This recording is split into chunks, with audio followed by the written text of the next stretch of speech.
ನಮಸ್ಕಾರ. ನಾನು ನಿಮ್ಮ ಲಕ್ಷ್ಮೀ ಹೆಬ್ಬಾಳ್ಕರ್ ಮಾತಾಡ್ತೀನಿ. ಇವತ್ತಿಗೆ ಕರ್ನಾಟಕ ರಾಜ್ಯ ಸರ್ಕಾರದ ಮಹತ್ವಾಕಾಂಕ್ಷೆಯ ಯೋಜನೆಯಾದಂತಹ ಗೃಹಲಕ್ಷ್ಮಿಯನ್ನ ಜಾರಿಗೆ ತಂದು 1 ವರ್ಷ ಆಯಿತು. ಈ ಸಂದರ್ಭದಲ್ಲಿ ಕುಟುಂಬದ ಎಲ್ಲ ಯಜಮಾನಿಗಳಿಗೆ, ನನ್ನ ಗೃಹಲಕ್ಷ್ಮಿಗಳಿಗೆ ನಾನು ಹಾರ್ದಿಕ ಶುಭಾಶಯಗಳನ್ನ ಮತ್ತು ಅಭಿನಂದನೆಯನ್ನು ಸಲ್ಲಿಸ್ತೀನಿ.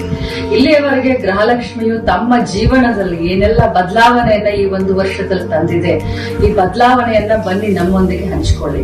ರೀಲ್ಸ್ ಮಾಡುವುದ್ರ ಮುಖಾಂತರ ಯೂಟ್ಯೂಬ್ ನಲ್ಲಿ ಹಂಚಿಕೊಳ್ಳಿ.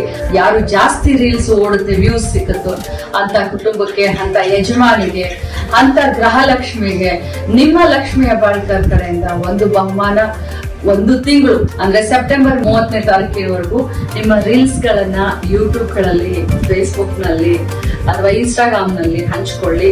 ಜಾಸ್ತಿ ವ್ಯೂ ಸಿಕ್ಕಂತ ರೀಲ್ಸ್ ಮಾಡಿದಂತವ್ರಿಗೆ ನನ್ನ ಕಡೆಯಿಂದ ವೈಯಕ್ತಿಕವಾಗಿ ಒಂದು ಬಹುಮಾನವನ್ನ ಕೊಡ್ತೀನಿ.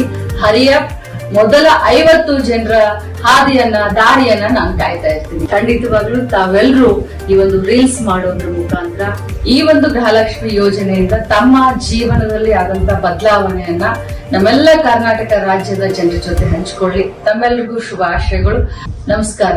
ಎಲ್ಲರಿಗೂ ಒಳ್ಳೆಯದಾಗಲಿ.